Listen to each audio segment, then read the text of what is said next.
अखिल मानवजातीच्या उद्धारासाठी लागणारी दया अंतःकरणात धारण करून या पृथ्वी तलावर, या अवनी तलावर अवतीर्ण झालेल्या संत मांदियाळीतील कलशस्थानी विराजमान असणारे संत हृदय सम्राट श्री तुकोबाराय, तसेच कैवल्य साम्राज्य चक्रवर्ती विश्व माऊली श्री ज्ञानोबाराय या साधू संतांच्या पदस्पर्शाने पावन झालेल्या या महाराष्ट्र भूमीतील हुंगाव या ठिकाणी आज नवरात्र उत्सवाची कीर्तनरूपी सेवा माझ्याकडे आली। जशी ज्ञानोबाराय तुकोबाराय मला बुद्धी देतील तशी मी सेवा करण्याचा प्रयत्न करेन।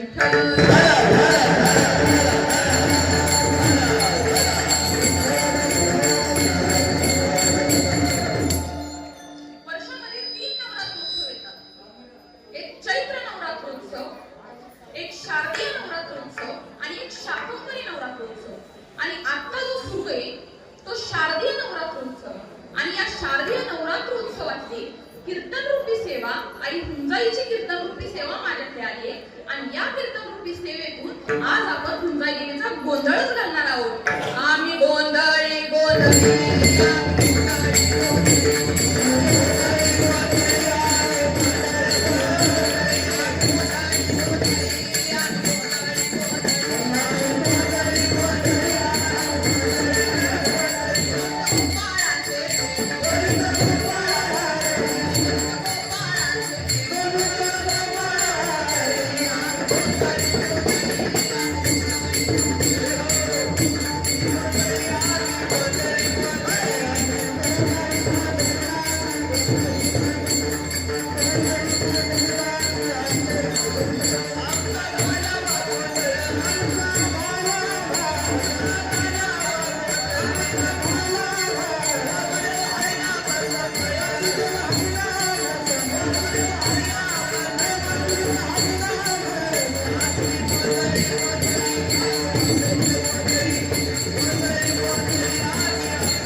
आज ज्यांचा अभंग घेतलेला आहे ते शांतीब्रह्म एकनाथ महाराज। शांतीब्रह्म एकनाथ महाराजांचा अभंग घेण्याचे कारण असे की शांतीब्रह्म एकनाथ महाराजांनी भूकस समाजाला सकस करण्याचे काम, बेरस समाजाला सुरस करण्याचे काम आणि अज्ञानी समाजाला ज्ञानी करण्याचे काम माझ्या शांतीब्रह्म एकनाथ महाराजांनी केले। म्हणून आज सेवेकरता घेतलेला अभंग शांतीब्रह्म एकनाथ महाराजांचा आहे।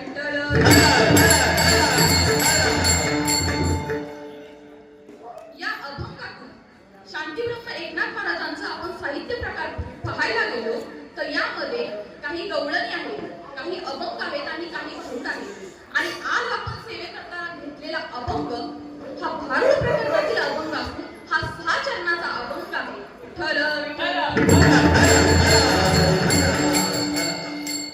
या अभंगातून शांतीब्रह्म एकनाथ महाराज आपल्याला काय सांगतायत?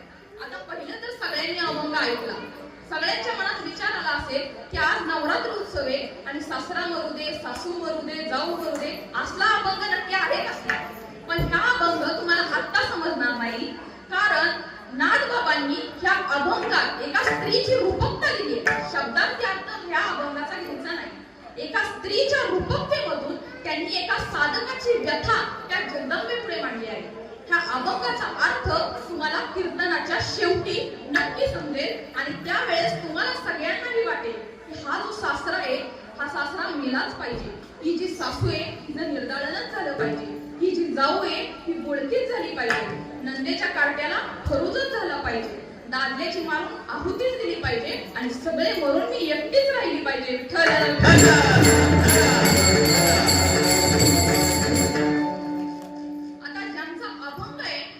शांतीब्रह्म एकनाथ महाराज आणि या शांतीब्रह्म एकनाथ महाराजांचा अधिकार किती मोठा आहे महाराज?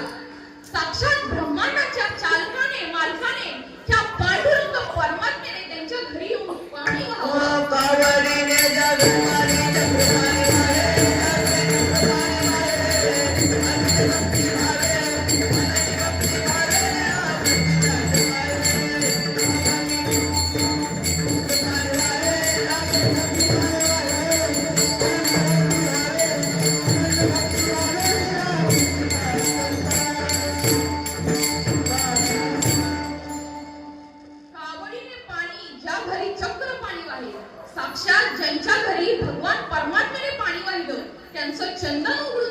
त्यांची कपडे धुवू लागला, त्या शांतीब्रह्म एकनाथ महाराजांचा अभंग सेवेकरता घेतलेला.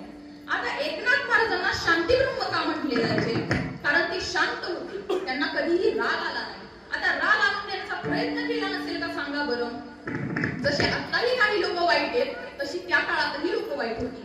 आता आपल्याला प्रश्न पडेल, तुम्ही म्हणतात पहिल्या काळची लोक जर चांगली होती, पहिल्या काळी जर लोक चांगली असती तर छत्रपती शिवाजी महाराजांच्या घरामध्ये राजकारण झालं असतं का? नसतं. ज्ञानोबारायांच्या झोळीमध्ये शेण टाकलं असतं का? नसतं. आणि तुकोबारायांची गाथा कुणी पाण्यामध्ये बुडवली असती का? नसती. पहिल्या काळी जर लोक चांगली असती तर ह्या गोष्टी घडल्या नसत्या. परंतु पहिल्या काळी देखील लोक वाईट होती आणि अशा वाईट नास्तिक स्वरूपाच्या लोकांनी नाथबाबांना राग आणून देण्याचे ठरवले. आणि त्यासाठी काय केलं? गावामध्ये एक यव्वन मुसलमान होता आणि त्या मुसलमानास पैसे दिले आणि त्यास सांगितलं की नाथबाबांना राग आला पाहिजे असं काहीतरी कृत्य कर. आता पैशापुढे कोण लाचार होत नाही सांगा बरं? तुम्हाला जरी उद्या कोणी पैसे आणून दिले आणि एखादं कार्य कर म्हणून सांगितलं, तुम्हीही तयार होतालच ना. आता तो यव्वन देखील तयार झाला आणि तयार झाल्यानंतर ज्या वेळेस नित्य नियमाप्रमाणे एकनाथ महाराज हे गंगा नदीला स्नानाकरता गेले. स्नान आटोपले, अंगावर वस्त्र घातले आणि नदीकाठी एकनाथ महाराज आले. तो यव्वन जो होता तो नदीकाठी त्यांची वाटच पाहत होता. त्यात तो यव्वन त्यांच्या अंगावर थुंकला. आता यव्वन अंगावर थुंकल्यावर किती बरं राग आला पाहिजे? तुमच्या अंगावर एखादी व्यक्ती आली थुंकली, तुम्हाला किती राग येईल? पण नाथबाबांना तसा राग आला. नाथबाबा पुन्हा गेले, पुन्हा स्नान केले, वर आले, तो यव्वन पुन्हा एकदा अंगावर थुंकला. असे एकदा नाही, दोनदा नाही, तीनदा नाही, तब्बल 108 वेळा झाले असे म्हणतात.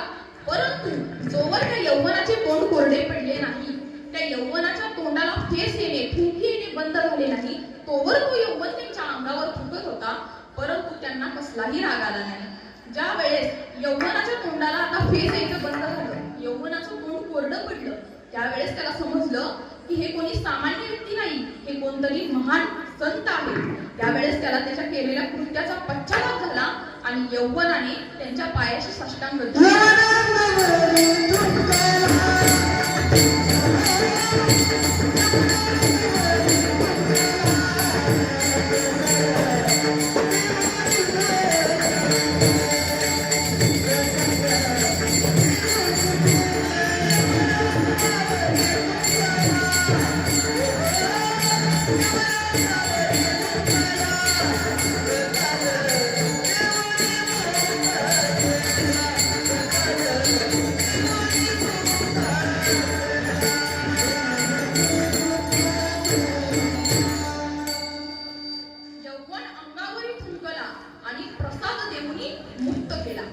यव्वन त्यांच्या पायाशी, त्यांच्या चरणाशी साष्टांग दंडवत घातले, तरीही नाथबाबांना राग आला नाही.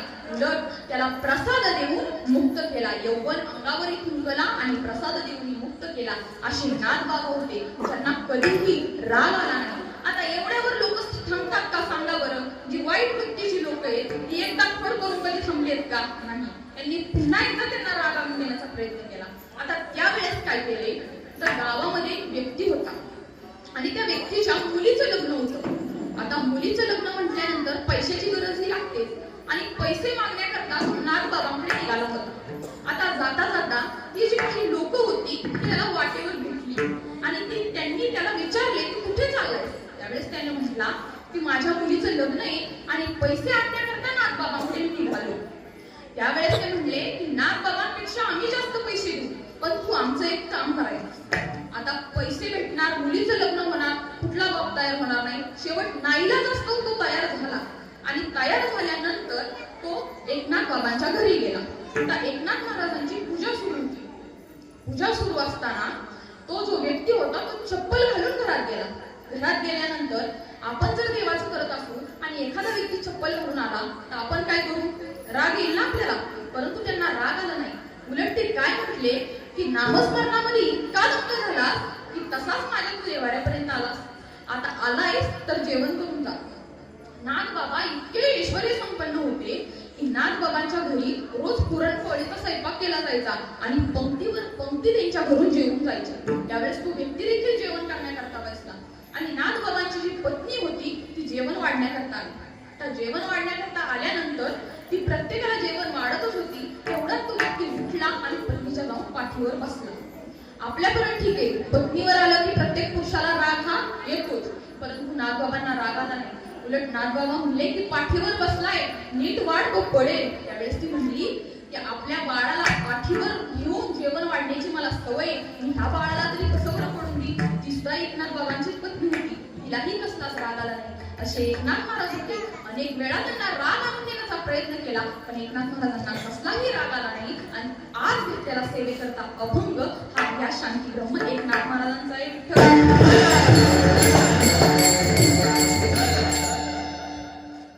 आता जसे एकनाथ महाराज शांत होते म्हणून त्यांना शांतीब्रह्म म्हटले जायचे, तसेच ज्ञानोबारायांना ज्ञानमूर्ती म्हटले जायचे, तुकोबारायांना वैराग्यमूर्ती म्हटले जायचे आणि नामदेव महाराजांना भक्तिमूर्ती म्हटले जायचे. आता ज्ञानोबारायांना जसे ज्ञानमूर्ती म्हटले जायचे तसेच माऊली सुद्धा म्हटले जायचे. आपण आषाढी कार्तिकी वारी करत असतो बघा. आषाढी कार्तिकी वारी करत असताना येणाऱ्या जाणाऱ्या प्रत्येक व्यक्तीस आपल्या मुखातून माऊली हा शब्द जातो. माऊली या शब्दाचा अर्थ काय होतो तर माऊली म्हणजे आई. आई ही पदवी त्या व्यक्तीस तेव्हाच प्राप्त होते ज्यावेळेस तिला मुले असते. आता आपल्या मनात असा प्रश्न पडेल की ज्ञानोबाराय संन्यासी होते, ब्रह्मचारी होते आणि पुरुष होते, मग ज्ञानोबारायांना मुले कशी? तर ज्ञानोबारायांना लौकिक नाही तर अलौकिक दृष्ट्या मुले होते. लौकिक म्हणजे काय? लोकांमध्ये प्रचलित असणारा, आणि अलौकिक म्हणजे लोकांमध्ये प्रचलित नसणारा. अलौकिक दृष्ट्या ज्ञानोबारायांना 4 मुले होती. ती 4 मुले म्हणजे पहिला मुलगा ज्ञानी, दुसरा मुलगा योगी, तिसरा मुलगा साधक आणि चौथा मुलगा अनाथ. अशी 4 प्रकारची ज्ञानोबारायांना मुले होती. आता मुले म्हटल्यानंतर आपण काही ना काही मुलांकरता संपत्ती कमवून ठेवतो, तशी त्यांनी देखील त्यांच्या मुलांकरता संपत्ती कमवून ठेवली. आता ज्ञानोबारायांनी कोणती संपत्ती कमवली तर पहिला मुलगा ज्ञानी, त्या ज्ञानी मुलाकरता अमृतानुभव हा ग्रंथ दिला. दुसरा मुलगा योगी, या योगी मुलाकरता चांगदेव पासष्टी हा ग्रंथ दिला. तिसरा मुलगा साधक, या साधक मुलाकरता ज्ञानेश्वरी हा ग्रंथ दिला. आणि चौथा मुलगा अनाथ, या अनाथ मुलाकरता हरिपाठ हा ग्रंथ दिला. असे 4 ग्रंथ ज्ञानोबारायांनी त्यांच्या मुलांकरता लिहून ठेवले, म्हणून त्यांना विश्वमाऊली ज्ञानमूर्ती म्हटले जायचे. विठ्ठल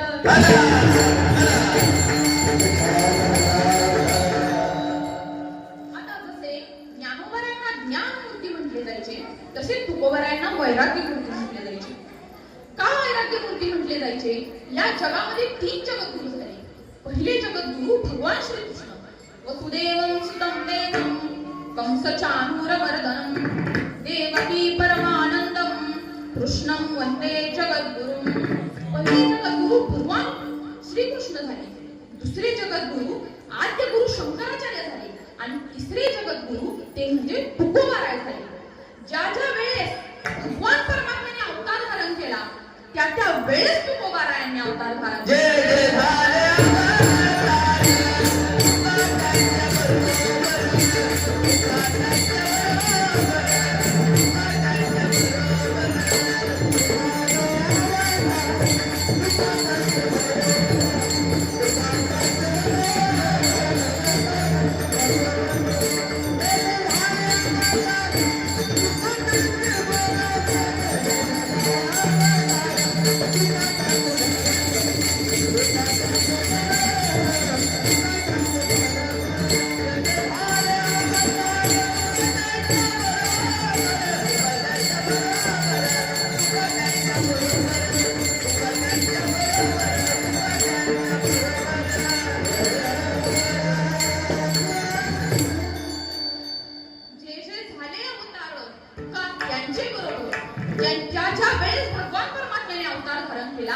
त्या वेळेस तुकोबाराय तिथे होते.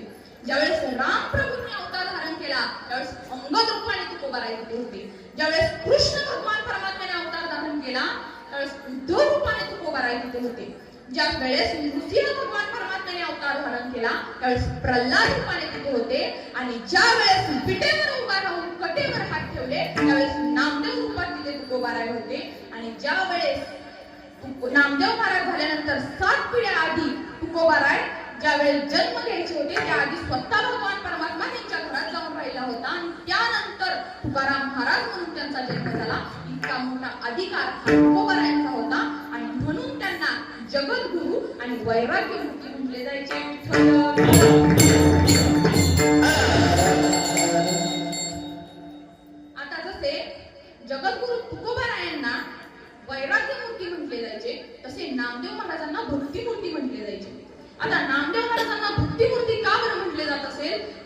नामदेवरायांसारखी भक्ती कोणीही केली नाही. किती भक्ती होती त्यांची.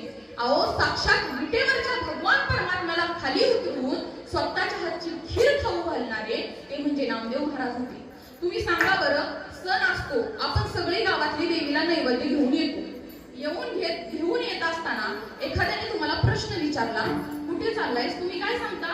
देवीला नैवेद्य दाखवायला चाललोय, बरोबर ना? कोण सांगतं का की देवीला भरवायला चाललोय, देवीला खाऊ घालायला चाललोय? कुणीतरी म्हणतं का? असं कोणीही म्हणत नाही. परंतु त्या नामदेव महाराजांनी तो नैवेद्य भगवान परमात्म्याला खाऊ घातला. त्यावेळेस साधकांनी त्यांना प्रश्न विचारला की नामदेव महाराज, असं तुम्ही काय केलं की तो विटेवरचा भगवान परमात्मा साक्षात तुमची नैवेद्य खातोय, तुमची खीर खातोय? असं काय केलं नामदेव महाराज? जन्मोजन्मी आम्ही, जन्मोजन्मी आम्ही, जन्मोजन्मी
आम्ही पुण्य केले, पुण्य गावे, जन्मोजन्मी आम्ही, जन्मोजन्मी आम्ही पुण्य केले. जन्मोजन्मी आम्ही पुण्य केलं आणि त्यामुळे नामदेव महाराजांना बुद्धिमूर्ती म्हटले गेले. विठ्ठल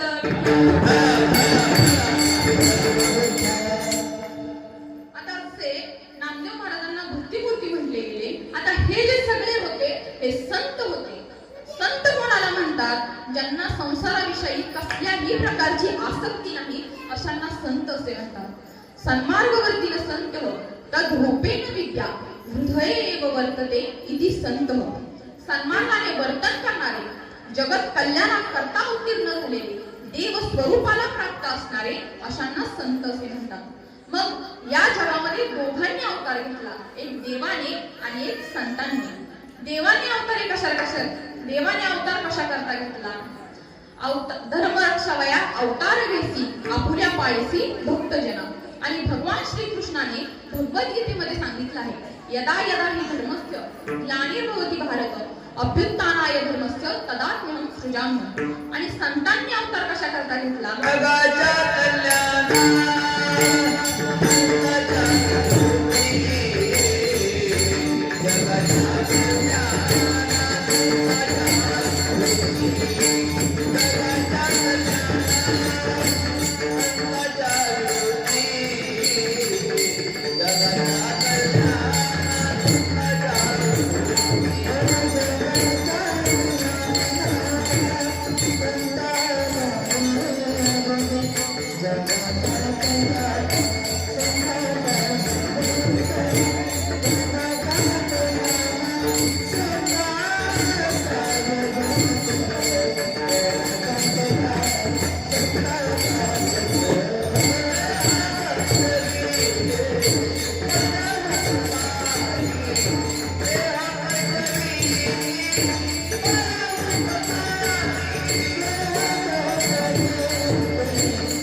जगत कल्याणाकरता संतांनी अवतार धारण केला.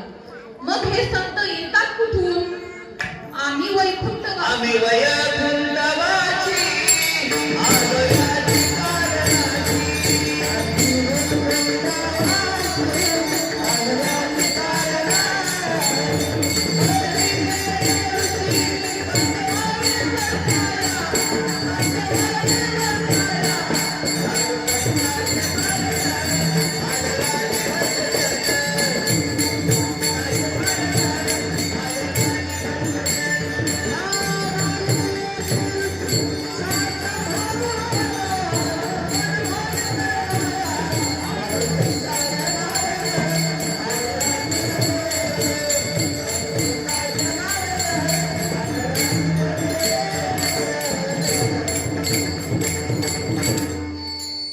आम्ही वैकुंठवासी आलो याची कारणासी बोलिले जे ऋषी साचे भावे वर्ताया. हे संत वैकुंठातून जड जीवांचा उद्धार करण्याकरता अवतार धारण करतात. हे संत दिसत जरी माणसासारखे असले तरी ते माणूस असतात का? तर नाही. कारण संतांचा अधिकार खूप मोठा आहे. जसे की समुद्र नदी नव्हे पैगा नव्हती जगात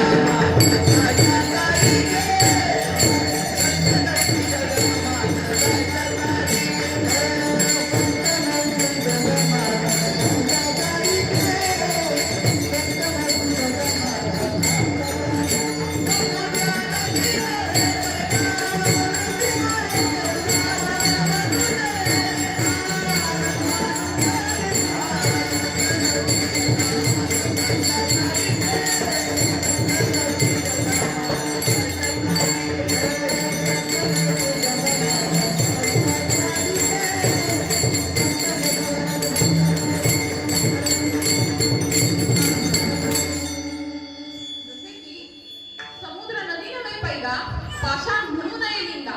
संत नव्हती जगा माणसाच्या सारखी.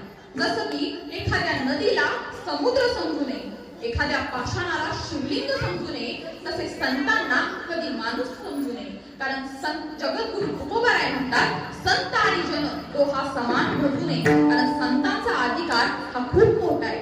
किती मोठा आहे संतांचा अधिकार की ते भगवान परमात्म्याला देखील माघारी पाठवू शकतात. इतका मोठा अधिकार हा संतांचा आहे. जगद्गुरु तुकोबारायांचे शिष्य निळोबाराय. एकदा काय झालं, निळोबारायांना तुकोबारायांना भेटण्याची दृढ इच्छा मनामध्ये निर्माण झाली आणि निर्माण झाल्यानंतर ते देहूक्षेत्री गेले. देहूक्षेत्री गेले परंतु तुकोबाराय हे त्यापूर्वीच वैकुंठाला गेले होते. आता सांगा, वैकुंठाला गेलेले माघारी येणार आहेत का? परत नाही. परंतु नारायण महाराजांच्या मुखातून त्यांनी ऐकलं होतं की तुकोबाराय अजूनही भेटू शकतील. त्या एका निश्चयावर निळोबाराय इंद्रायणी तीरी अनुष्ठानाला बसले. एक दिवस नाही, 2 दिवस नाही, तब्बल 42 दिवस अनुष्ठानाला बसले. अन्न नाही, पाणी नाही, एक नामजप तुकाराम तुकाराम तुकाराम.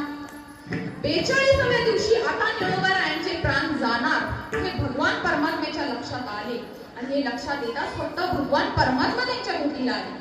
देव आपल्या भेटीला आलाय. अहो, आपण किती जप तप करतो, किती नामस्मरण करतो, देव कुणाला भेटलाय का? नाही. पण तो संतांना सहज प्राप्त झाला तरी सुद्धा ते काय म्हणजे, येथे तुझ लागे बोलवले पाठल्यावर कोणी आला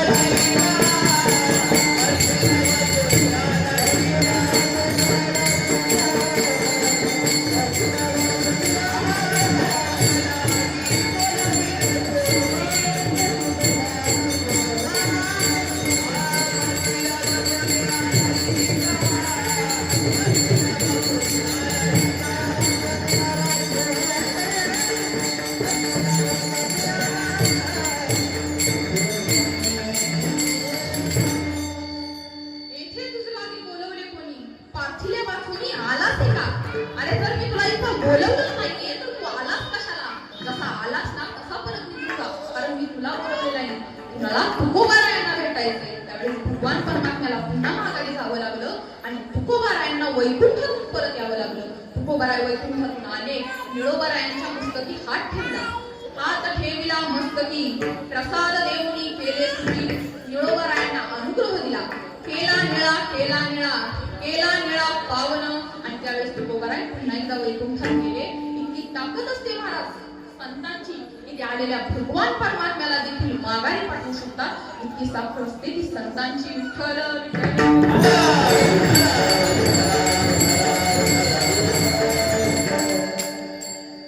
आणि आज ज्या संतांचा अभंग सेवेकरता घेतलेला आहे ते शांती ब्रह्म एकनाथ महाराज. आता शांती ब्रह्म एकनाथ महाराज या अभंगातून देवीला या भगवतीला या जगदंबेला नवस करतायत. आता एकनाथ महाराजांनी नवस केला परंतु तो एकाच देवीला केला. आपण असं करतो पाहू आपल्या मनातली एखादी इच्छा असेल ना आणि नवस करायचा असेल साखर वाटल्यातच देवळं फिरतो आणि तिथं नवस करत बसतो आपण. एक देवाला कधी नवस केलाय का नाही.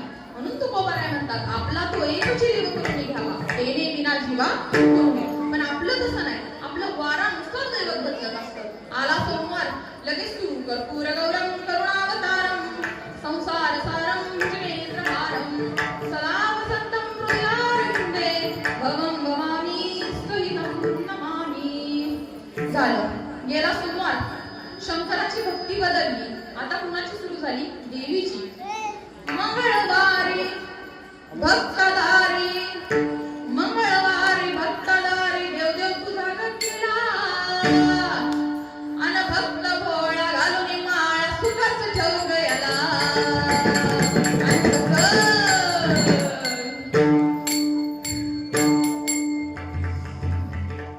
महाराज गावाकडची गाणी इतकी वेगवेगळी असतात ना काय सांगावं. हे तरी बरं आहे एका जागरण गोंधळाला मी जाऊन बसले.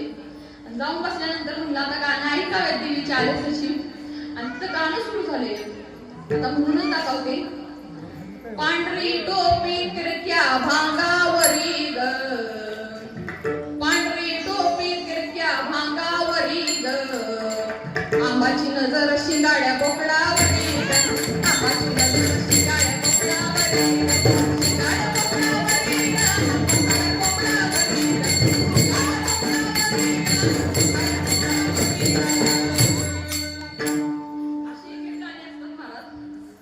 जाऊ दे. झालं गेला मंगळवार की आपली भक्ती बदलली. आला बुधवार. बुधवार कुणाचा विठुरायाचा. लगेच सुरू महायोग पीठे तटे भीमरथाम वरम पुंडलिकाय दातुं मुनित्रयी समागत्य तिष्ठन्तमानन्द कंदम परब्रह्मलिंगम भजे पांडुरंगम. गेला बुधवार. काय आला जागी ना सगळी. गुरुवार आला की लगेच दत्तात्रयांची भक्ती सुरू. गुरुर ब्रह्मा गुरुर विष्णू गुरुर्देवो महेश्वरा गुरु साक्षात परब्रह्म तस्मै श्री गुरुवे नमः. झालं गेला गुरुवार की आला शुक्रवार. शुक्रवार कुणाचा जगदंबेचा देवी भगवतीचा. लगेच सुरू अनादि निर्गुण प्रगटली भवानी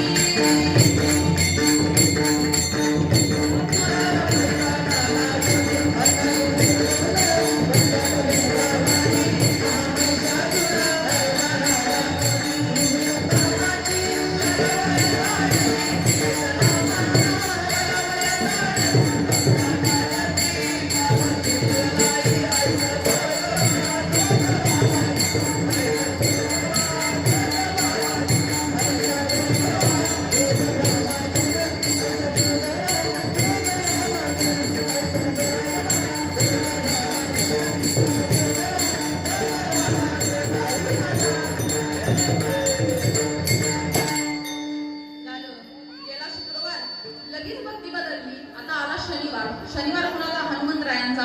मनोजवं मारुतुल्यवेगं जितेंद्रियं बुद्धिमतां वरिष्ठं वातात्मजं वानरयुक्तं मुख्यं श्रीरामदूतं शरणं प्रपद्ये. आता शनिवार गेला आला रविवार. वारे माझ्या मल्हारी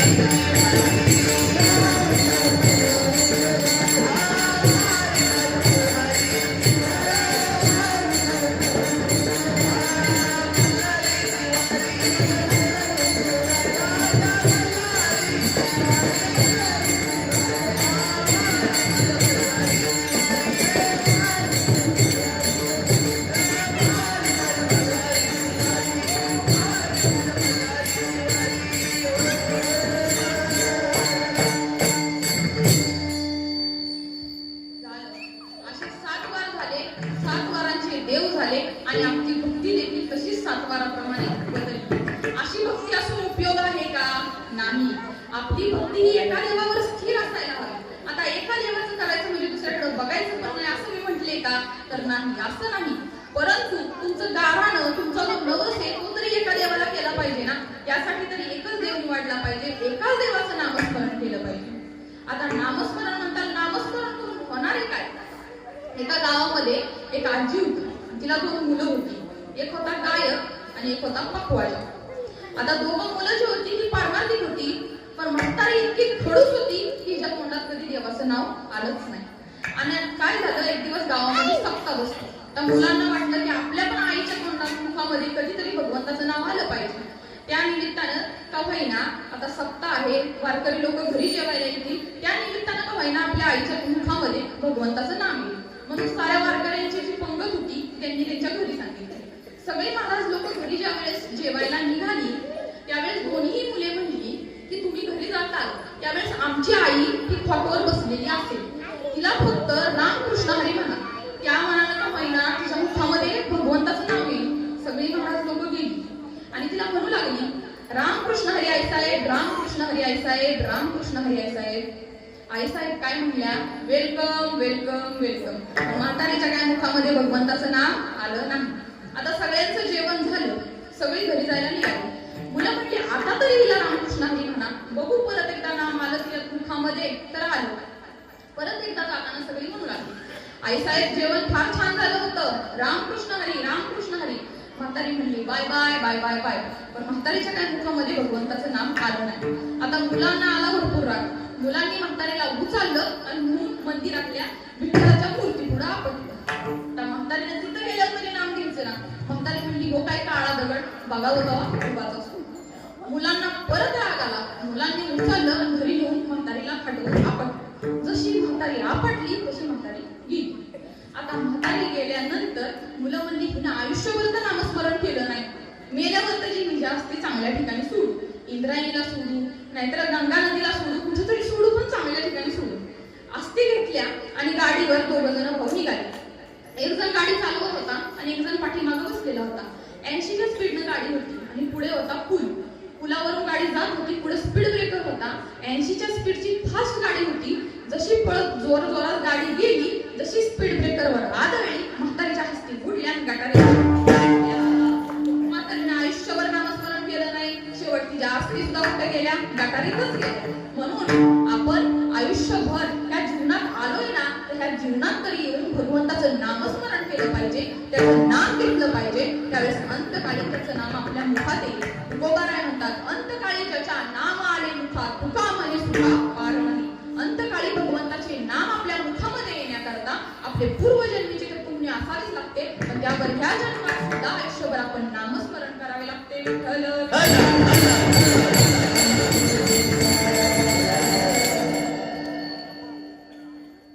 आता जे शांतीब्रह्म एकनाथ महाराज त्यांनी देवीला या जगदंबेला नवस केला. या नवसात त्यांनी अभंगातून एका स्त्रीची व्यथा सांगितली. पहिल्या काळी स्त्रियांना फार त्रास असायचा बघा. सकाळी पहाटे लवकर उठलं जायचं, 4 वाजता त्या स्त्रिया उठायच्या. म्हणजे मंदिरातल्या काकड आरतीचा वेळ आणि स्त्रियांची दळण दळण्याची वेळ ही एकच असायची. त्या स्त्रियांना देवाचं करण्यासाठी, नामस्मरण करण्यासाठी हा वेळच नव्हता. बरं, कामातून वेळ नव्हता ते देखील, परंतु त्यांचे जे नातेवाईक होते ते नातेवाईक देखील फार वाईट होते. त्यांची सासू होती, सासरा होता, परंतु तेही त्या स्त्रीशी वाईट वागायचे. जाऊ होती, नणंद होती, तीही वाईट वागायची. राहिला सायला नवरा, जो चांगला असावा वाटतो, तो नवरा देखील त्यांच्याशी वाईट वागायचा. ह्या साऱ्या नात्यातून त्या त्रस्त झालेल्या होत्या, या कामातून त्या त्रस्त झालेल्या होत्या. आणि त्या स्त्रियांना, त्या देवाला, त्याचं नामस्मरण करण्याला, त्याला डोळं भरून पाहायला काही त्यांना वेळ भेटत नव्हता. म्हणून एका स्त्रीच्या रूपेत देखील एका साधकाची व्यथा ही एकनाथ बाबांनी आपल्याला ह्या अभंगातून मांडलेली आहे. आता हा जो साधक आहे, हा साधक विकारांनी त्रस्त झालेला आहे. आणि ह्याला जे 5 विकार आहेत, ती ही 5 नाती, ह्या त्रस्त झालेल्या विकारातून सुटका मिळवण्यासाठी तो जगदंबे चरणी जातोय आणि तिला नवस करतोय. त्यातून त्यांनी एका स्त्रीची रूपकता दिलेली. आता नवरात्रीमध्ये बघा, सारवण, आपली लेपाटी धुणं, कपडे धुणं हे सगळं निघतंच. त्यावेळेस आता ही स्त्री लेपाटी घेतले आणि नदीला धुवायला गेली. धुवायला गेल्यानंतर लेपाटी धुवायची ठेवली आणि तिथेच खडकावर बसून जोरजोरात रडू लागली. आता तिथं तिची सखी तिच्या जवळ आली. सखी जवळ आल्यानंतर रडणं वाढेल का थांबेल सांगा बरं. आपल्या जवळचं माणूस आलं की अजूनच रडायला ती म्हणली, आपल्या गावाकडे एक शब्द आहे बघा, गबस माय, तोंडानं बोल, रडू नकोस पण तोंडानं बोल. त्यावेळेस ती बोलू लागली, तिची व्यथा सांगू लागली आणि व्यथा सांगू लागल्यानंतर ती सांगू लागली की मला जगायचंच नाही, आता मला मरायचं. अगं तुला का मरायचंय? ती म्हणली, असं का बोलतीस? म्हणती, मला नको नको केलंय ह्या नात्यांनी. मला जो सासरा भेटलाय ना, एवढा वाईट अख्ख्या जावली तालुक्यात कुणाचा सासरा नसला असला माझा सासरा. संध्याकाळचा घरात आला की नुसता आंबाड झार असला वाईट सासरा भेटलाय. सासू तर इतकी वाईट आहे, तिनं गावाला येणार आणलाय, ती मला सोडणार आहे का? नाही, ती तिच्यावरची वाईट आहे. ननंदे ती पण वाईट, जाऊ ती पण नुसती फडफड बोलत राहते. आणि नवरा, ते ध्यान तरी आमचं चांगलं असावं ना, आपली सगळ्यांची चांगली आहेत बरं, तिचं तरी चांगलं असावं. ती ध्यान मी तशी एक धडाचं नातं भेटलं नाही मला. आता मला जगायचं नाही, आता मला मरायचं. आता ती मरायचं म्हटल्यानंतर तिची सखी तिला सांगू लागली, आता हा नरदेह आपल्याला एकदाच भेटलाय, हा पुन्हा पुन्हा भेटणार आहे का? नाही, हा नरदेह दुर्लभ आहे, हा पुन्हा भेटणार नाही.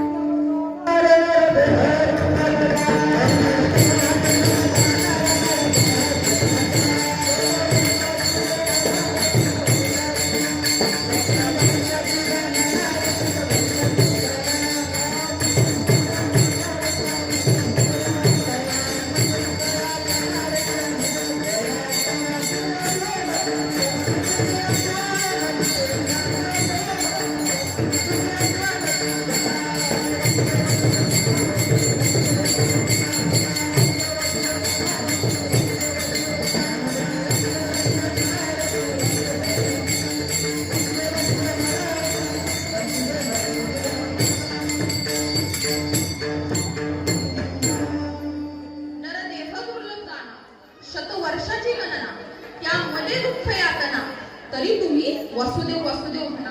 हे जीवन जगत असताना दुःख यातना, परिस्थितीचे चटके कुणाला बसत नाही सांगा बरं? प्रत्येकाला बसतात. परंतु त्यातून आपण नामस्मरण सोडलं पाहिजे का? तर नाही.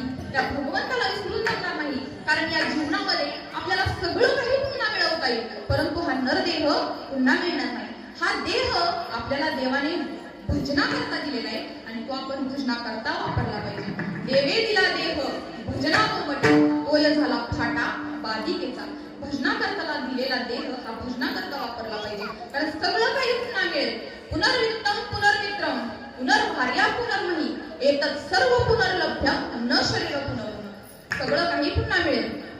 मित्र गेला पुन्हा मिळवता येईल, पैसा गेला पुन्हा कमवता येईल. एखाद्याची बायको पळून गेली दुसरी करता येईल, दुसरी गेली तिसरी करता येईल, तिसरी गेली नाही तर एक भेटा ना, आता चौथी नाही भेटायची. जमीन गेली तरी पुन्हा मिळवता येईल, परंतु हा नरदेह गेला ना तर हा आपल्याला पुन्हा मिळणार नाही. म्हणून या नरदेहात आहे तोपर्यंत नामस्मरण करा. आता ती सखी तिच्या मैत्रिणीला सांगू लागली, अगं तू नवस कर. म्हणजे मी कोणत्या देवीला नवस करू?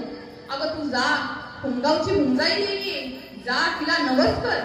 गोर गरिबांची तिला दयाळू आहे, फार कृपाळू कनवाळू देवी आहे, लगेच हाके सरशी लावून येते, अतिशय मायाळू आहे, अन्यायाला तिच्याकडे थारा नाही, न्यायाला ती उभी राहते, अशी ती देवी आहे.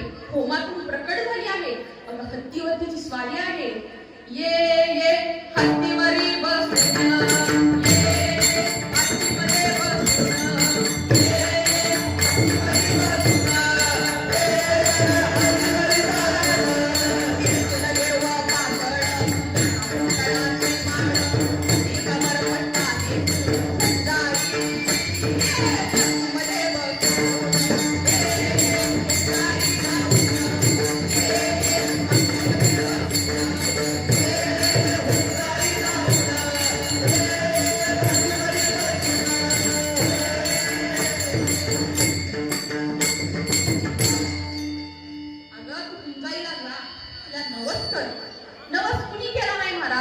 जिजाऊ आईसाहेबांनी देखील नवस केला.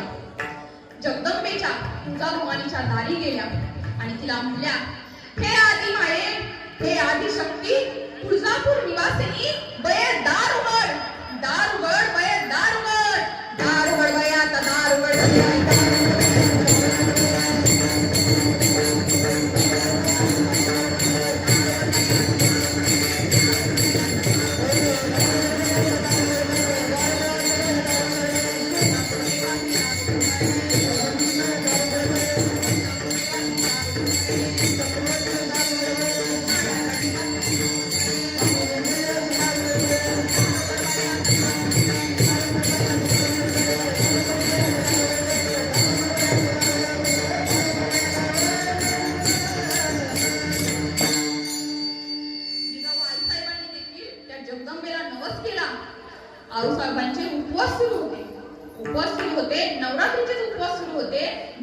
चरणी गेल्या आणि म्हटल्या, त्या मुघलांनी ह्या रयतेवर राज्य केले, गोर गरीब जनतेला फार छळलंय. आई, माझ्या पोटी असा एक पुत्र दे, असा एक पुत्र दे की ह्या देवदेश रक्षणासाठी तो कामी आला पाहिजे, त्याच्या कार्य तो आला पाहिजे, असा पुत्र आई माझ्या पोटी दे. त्यावेळेस देवीनं देखील त्यांचा नवस पूर्ण केला आणि 19 फेब्रुवारी 1630 रोजी शिवनेरी गडावर शिवरायांचा जन्म झाला.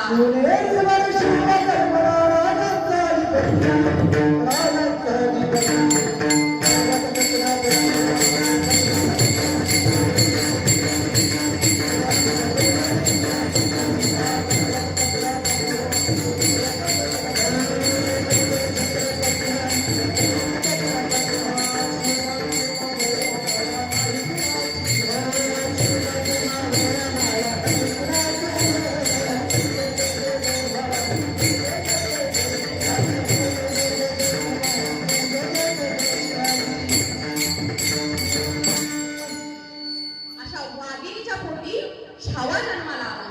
अहो, तो जन्माला आला कारण त्यांची आई ही वाघीण होती. अशी वाघीण प्रत्येक स्त्रीला बनता आलं पाहिजे. खूप जण सांगतात नवरात्रीच्या 9 साड्या ही प्रथा नाहीये, परंपरा नाहीये. पण सांगा बरं, ह्या स्त्रिया रोज काम करतात, कष्ट करतात. अनेक स्त्रियांना इतका त्रास असतो की त्यांना दिवसभरात कोणती साडी नेसली ना हे देखील माहित नसतं. मग ह्या स्त्रिया नवरात्रीत 9 दिवस साडी घालतात आणि साडी घालतात, स्वतःवर लक्ष देतात, कुठेतरी सौंदर्याचा शृंगार धारण करतात, देवीच्या मंदिरात येतात, आरती करतात. काय वाईट आहे त्यामध्ये? काहीच नाही ना. त्या स्वतःकडे तरी लक्ष देतात. परंतु या स्त्रियांनी फक्त साड्याकडे लक्ष न देता आतमध्ये जी आपल्या आतमध्ये जी आदिमाया आदिशक्ती आहे ना ती सुद्धा जागृत केली पाहिजे. ही 9 दिवसाची नवरात्र तुमची तेव्हाच साजरी होईल ज्या वेळेस तुम्हाला तुमच्यामधली आदिशक्ती समजेल, त्यावेळेस ही नवरात्र साजरी होईल. अहो, एका स्त्रीनं जर मनात घेतलं ना तर ती एका संताला जन्म देऊ शकते. एका स्त्रीनं मनात घेतलं तर ती एका धर्मपुरुषाला जन्म देऊ शकते. एका स्त्रीने तिची स्त्री शक्ती ओळखली, ती जिजाऊ आईसाहेब झाली. एका स्त्रीने तिच्यातील स्त्री शक्ती ओळखली, ती झाशीची राणी झाली, जी शेवटपर्यंत मुघलांशी लढा देत राहिली, इंग्रजांशी लढा देत राहिली, शेवटपर्यंत म्हणत राहिली की मेरी झाशी नाही रुकली. अजून एक स्त्री झाली, तिने तिची स्त्री शक्ती ओळखली, घरातून बाहेर हकललं, आई वडिलांनी घेतलं नाही, गोठ्यामध्ये मुलीला जन्म दिला आणि आज सगळ्या अनाथांची माई झाली ती सिंधुताई सपकाळ. कारण त्यांनी त्यांच्यातली स्त्री शक्ती ओळखली. अशी सगळ्या स्त्रियांनी त्यांनी त्यांच्यामधली स्त्री शक्ती ओळखली पाहिजे. ज्यावेळेस सगळ्या स्त्रिया त्यांच्यातील स्त्री शक्ती ओळखतील त्यावेळेस तुमची खऱ्या अर्थानं नवरात्री साजरी होईल. विठ्ठल.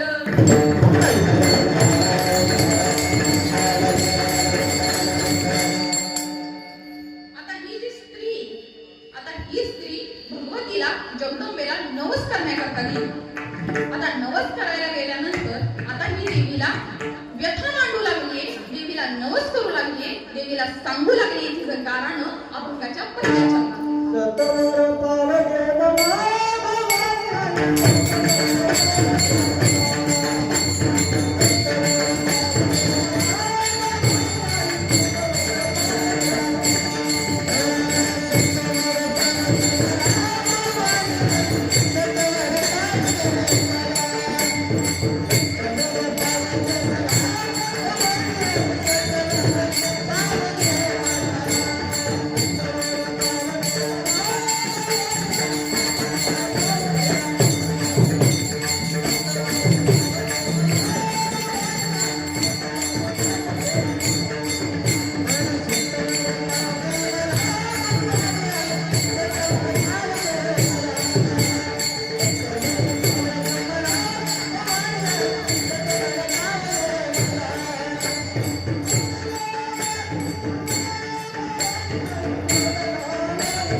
आई जगदंबे त्वरित धाव घे, लवकर धाव घे आणि माझा नवस पूर्ण कर.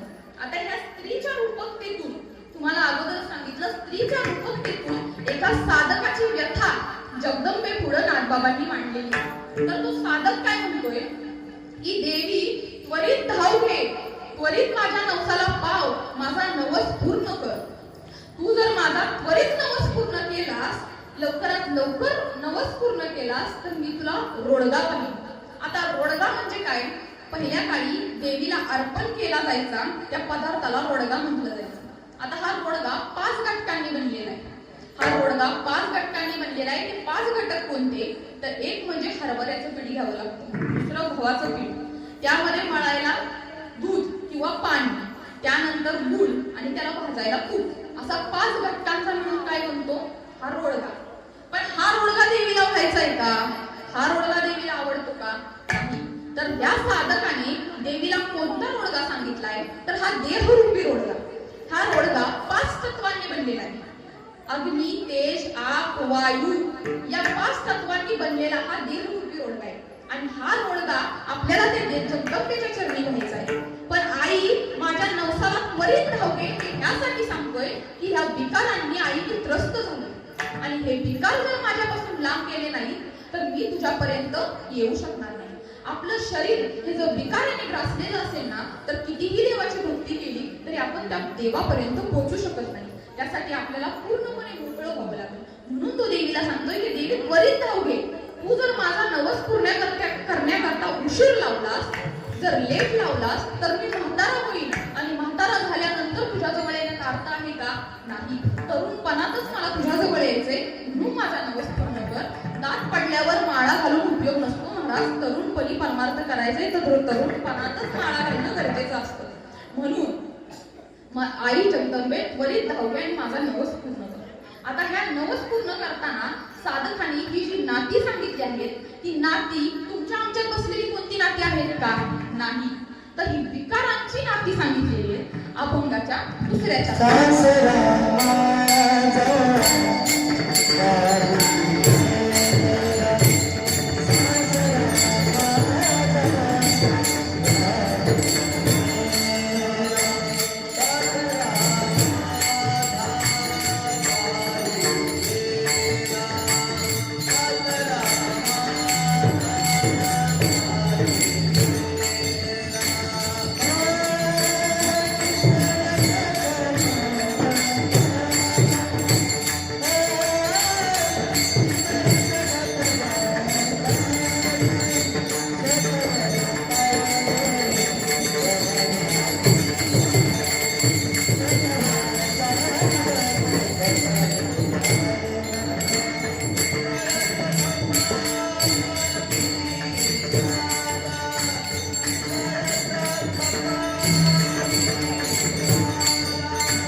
कुणाचा सासरा आहे असा आहे का? तर नाही. हा सासरा म्हणजे दंभ आहे. हा दंभरूपी सासरा आहे आणि आई जगदंबे मला या दंभरूपी सासऱ्याने ग्रासलेले, हा माझ्यापासून तू दूर कर. अगं हा इतका वाईट आहे की ज्या गोष्टी घडल्या नाही त्या घडवतो आणि ज्या घडल्या त्या दाखवत नाही, असा दंभरूपी सासरा आहे. आणि ह्या सासऱ्याला लवकरात लवकर माझ्यापासून दूर कर. ज्या वेळेस हा दंभ नावाचा विकार तू माझ्यापासून दूर करशील भगवती जगदंबे, त्यावेळेस मी तुझ्या चरणाशी येऊ शकीन, तुझ्या जवळ येऊ शकीन. आता तिसरी जी सांगितली आहे ती सासू आहे अभंगाच्या तिसऱ्याच्या. सासू माझी दाता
सासू कल्पनारूपी सासू आहे. नाव नाही ना कल्पना इथं कुणाचं, ती पण कल्पना आहे. ही कल्पना हा विकार आहे आणि हा विकार कल्पना विकाराची ही सासू आहे. आणि ही जी सासू आहे त्या सासूनं आई मला ग्रासलेले, तिच्यापासून मला मुक्त झाली. ही कल्पना अशी आहे ना की ही गोष्टी घडवते कमी पण त्याचा इशू जरा जास्तच करते, अशी कल्पना आहे. आधीच्या काळी बघा सारवणगिरीची घरं होती, भिंतींना वगैरे असं सारवण दिलं जायचं. त्या काळात एक स्त्री सारवण घेत होती आणि सारवण घेत असताना पहिल्या काळी मोठा भोपळा, त्याला डांगर म्हटलं जायचं. ते डांगर वरनं पडतं आणि ते डांगर फुटलं जातं. त्या डांगर फुटतं आणि ती जोरजोरात रडू लागते.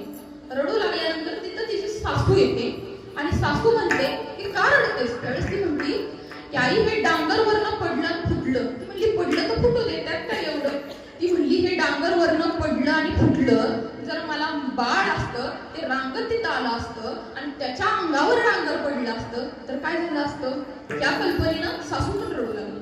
आता सासू रडू लागल्यानंतर शेजारी बाय चपात्या लाटाय बोलावलं तर यायची नाही, घरात भांडणं लागलं लगेच पळतील, रडू द्या लगेच पळतील. लगेच आली बाई आणि म्हणू लागली काय झालं? त्यावेळेस तिने तिला सांगितलं, ती पण रडू लागली. असं रडता रडता रडता अख्खं हुंगाव गाव जमलं आणि सगळ्या बायका रडू लागल्या. आता तिथं सासरा आला आणि सासरा आल्यानंतर तो म्हणू लागला की रडताय का? त्यावेळेस ती म्हणली ती रडती म्हणून मी रडती, ती रडती म्हणून मी रडती. शेवट तो त्याच्या बायकोजवळ पोहोचला. बायकोला म्हणला की का रडतेस? ती म्हणली सून रडते म्हणून मी रडते. त्याने सुनेला विचारलं की तू का रडतेस? ती म्हणली मामा वरती डांगर होतं, सारवता सारवता ते डांगर पडलं आणि फुटलं. तो सासरा म्हणला पडलं तर फुटू दे. ती म्हणली पण मला बाळ असतं तर ते रांगत आलं असतं, त्याच्या अंगावर डांगर पडलं असतं तर काय झालं असतं? तो म्हणला बाळाला आज मी दवाखान्यात घेऊन जातो. म्हणजे जे बाळ झालं पण नाही त्याची कल्पना केवढी, त्याला पुढं घेतलं, त्याच्यावर डांगर पडला आणि सासरा दवाखान्यात हे घेऊन चाललाय. अशी वाईट कल्पना आहे आणि या कल्पनेतून मला मुक्ती दे.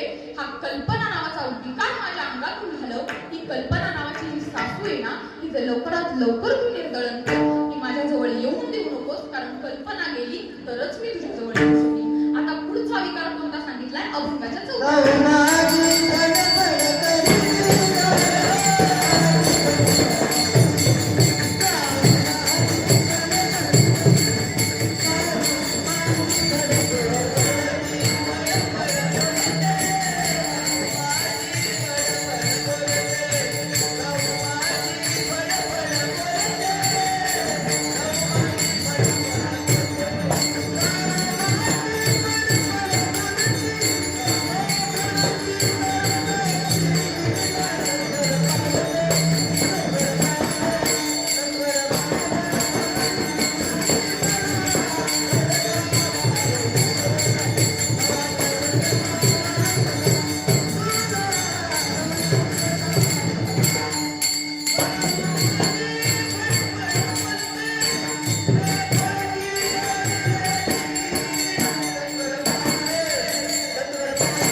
बोळकी करगतीला रोडगा वाही तुला गवाने आई रोडगा वाही तुला. आता ही जाऊ जी तुम्हा अंगात बसलेली कुणाची जाऊ आहे का? नाही. तर ही जाऊ वासना रूपी जाऊ आहे आणि या वासनेनं आई मला त्रासलेलं आहे. ही वासना इतकी वाईट आहे ना की ती चांगल्या गोष्टींकडे कमी वळते आणि वाईट गोष्टींकडे जास्त जाते. वासना ही इतकी वाईट आहे की जर एखाद्याची वासना शिल्लक राहिली तर त्यांना पुन्हा एकदा जन्म घ्यावा लागतो. जन्माला येण्याचे एक कारण ती म्हणजे ही वासना असते. जडभरत राजा, ज्याच्यामुळे या भारत देशाचं नाव पडलं, तो जडभरत राजा एकदा जंगलामध्ये शिकार करण्याकरता गेला आणि शिकार करण्याकरता गेल्यानंतर त्याला तहान लागली म्हणून तो नदीवर गेला.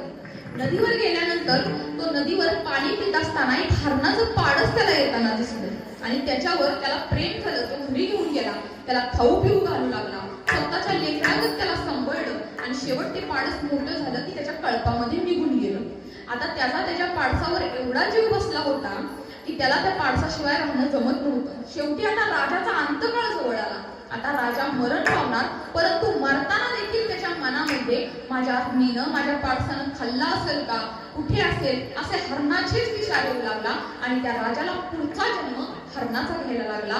इतकी वाईट ही वासना आहे आणि ही वासना जर आई माझ्यामध्ये शिल्लक राहिली ना तर जगदंबे मी तुझ्या चरणी येऊ शकत नाही. पण ही वासना सुद्धा माझ्यातून घालव, त्यावेळेस मी तुझ्या चरणी येऊ शकतो. आता पुढचा विकार कोणता सांगितलेला आहे अभंगाच्या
आपल्यात बसलेलं कोण आहे का तर नाही.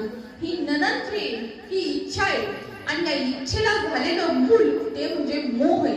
आता ही इच्छा जरी माणसात शिल्लक राहिली आणि हा मोह जरी शिल्लक राहिला तरी तो माणूस देवापर्यंत कधीच पोहोचू शकत नाही. आता ही जी इच्छा आहे ही इच्छा म्हणजे ननंद. ही ननंद गेली आहे दुसऱ्या गावाला, त्या गावात काय शाळा नाही आणि तिचं कार्ट ठेवलंय माझ्यापाशी.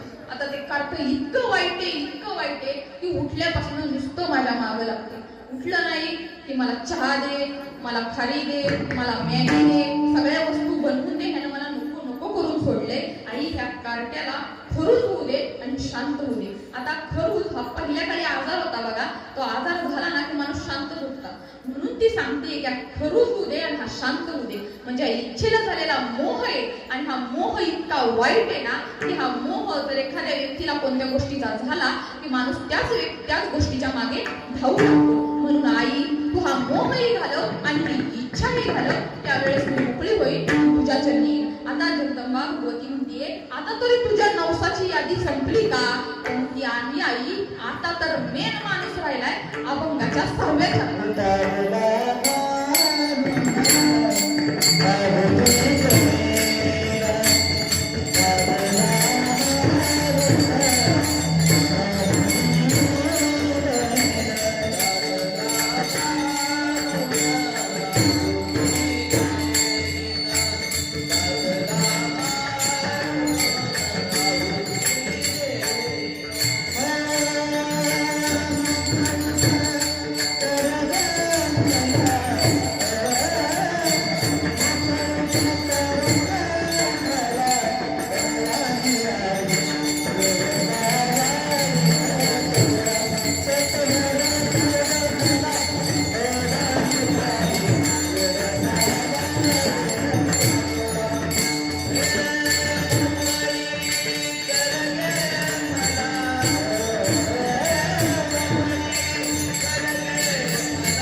आता हा दादला म्हणजे नवरा हा आपल्यापैकी कुणाचा आहे का नाही.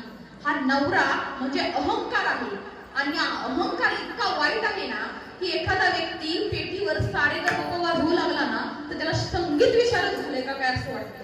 एखादा ज्ञानोबाराय तुकोबारायांचे अभंग गाऊ लागला ना तर त्याला ज्ञानोबाराय तुकोबाराय झाले का काय असं वाटतं. ज्ञान आलं ना की अहंकार पाठोपाठ येतोच. म्हणून तो साधक देवीला सांगतोय की देवी, हा जो अहंकार आहे, हा अहंकार रूपी जो नवरा आहे, हा माझ्यातून तू घालवून टाक. त्या अहंकाराची आहुती दे. त्यावेळेस आई मी तुझ्या चरणी येऊ शकेल, तुझ्या पायाशी मिळी होऊ शकेल. हे जे विकार आहेत हे तू माझ्यातून घालव. आता ह्या विकारांवर संपतंय का?